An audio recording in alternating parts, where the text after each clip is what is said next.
The Hidden Scholar. The crystalline corridors of Nexus Academy shimmered with bioluminescent patterns, reflecting knowledge accumulated from 1,000 worlds. Professor Vexus glided through the main atrium on his gravitational stabilizers, his 12 sensory tendrils twitching with anticipation of another day of academic superiority. His compound eyes fixated on a lone figure pushing a neural cleansing unit across the polished floor. The human maintenance worker, known as Marcus Reyes, moved with measured efficiency, his dark eyes focused on the task at hand. "Observe, students." Vex's voice resonated through the chamber, drawing attention from a diverse group of alien scholars. "See how the human employs primitive muscle memory to perform the simplest of tasks. Their neural pathways are linear, unable to comprehend the multidimensional thinking required for true academic pursuit." The assembled students, Korethi with their quantum perception lobes, Zelthians with multiphasic brain structures, and countless others, chuckled in their various frequencies. Marcus continued his work, the software of the cleaning unit providing a steady counterpoint to the professor's mockery. "Tell us, human." Vex projected his voice directly into Marcus's auditory range. "Do you understand the irony of cleaning a facility dedicated to expanding minds, when your species can barely utilize what limited cognitive capacity you possess?" Marcus paused, straightened his posture, and met Vex's gaze with an unsettling calmness. "Every perspective has value, Professor. Even from floor level, one can see things others might miss." The response caused a ripple of surprised murmurs. Humans typically avoided direct confrontation with the teaching staff, especially with someone of Vex's standing. Philosophy from a janitor. Vex's tendrils quivered with amusement. "How quaint. Perhaps you'd care to demonstrate your perspective at next week's Cognitive Paradigm Symposium. I'm sure the assembly would be fascinated by human insights." The challenge hung in the air, intended as a final humiliation. To everyone's shock, Marcus nodded. "I accept." The following days passed in a flurry of speculation. News of the human custodian's presumption spread throughout the academy.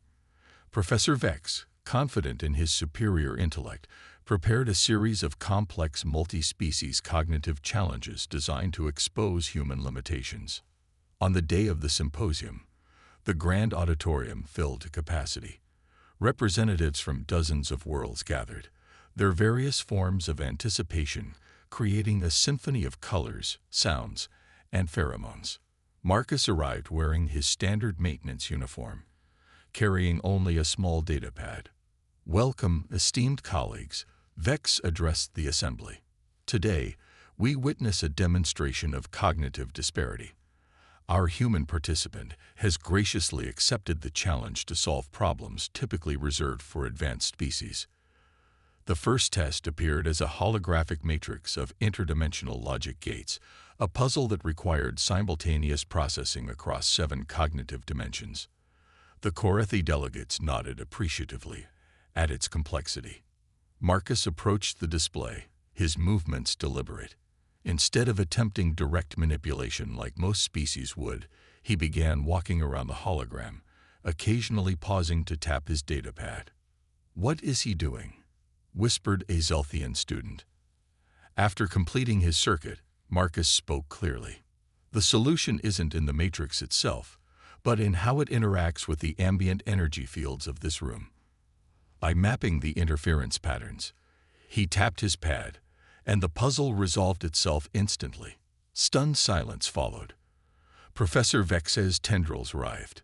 "A fortunate observation. Let's proceed to something more challenging."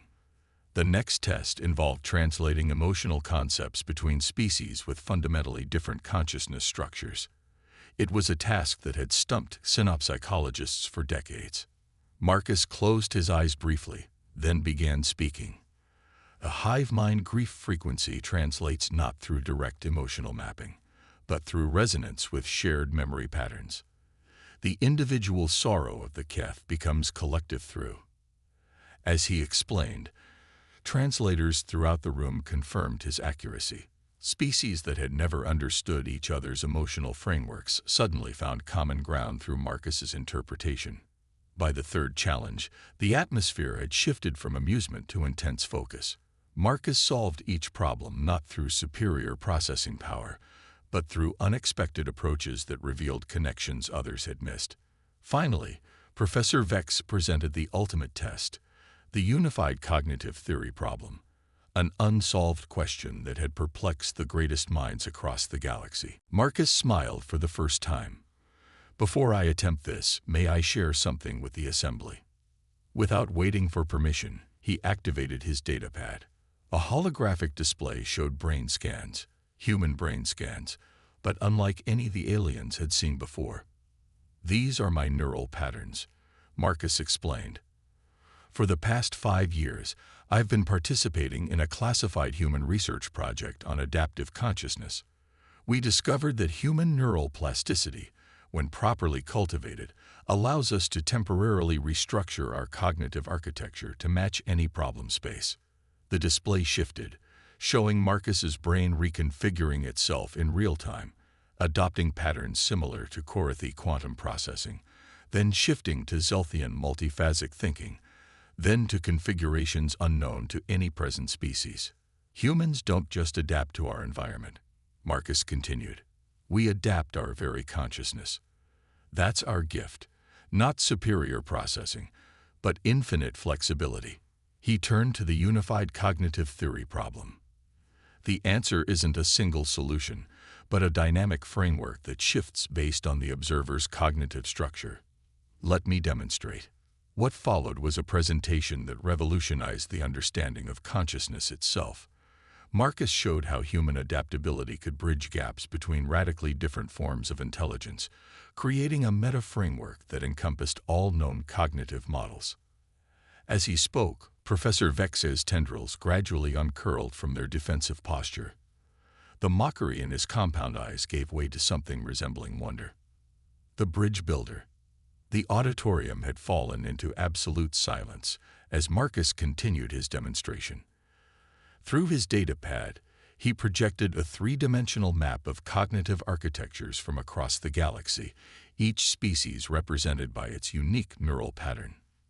You see, Marcus explained, his voice carrying the weight of years of hidden research, every species views intelligence through the lens of their own cognitive structure. The Corathy see everything as quantum probability fields. The Zelthians process reality in parallel streams. The hive minds think collectively. Each assumes their method is superior. He gestured, and the patterns began to merge and flow into each other. But humans, we evolved on a death world where adaptation meant survival. Our brains developed the ability to rewire themselves on demand. We call it neural plasticity, but it's more than that. It's cognitive shape-shifting. A Keth philosopher stood, their crystalline form refracting light in curious patterns. Are you suggesting humans can think like any species? Not exactly, Marcus clarified. We can temporarily adopt aspects of other cognitive frameworks, creating bridges between different forms of consciousness. This ability has been hidden because your Federation deemed us too primitive to understand. But we've been studying you all along. Professor Vex's voice, stripped of its usual condescension, cut through.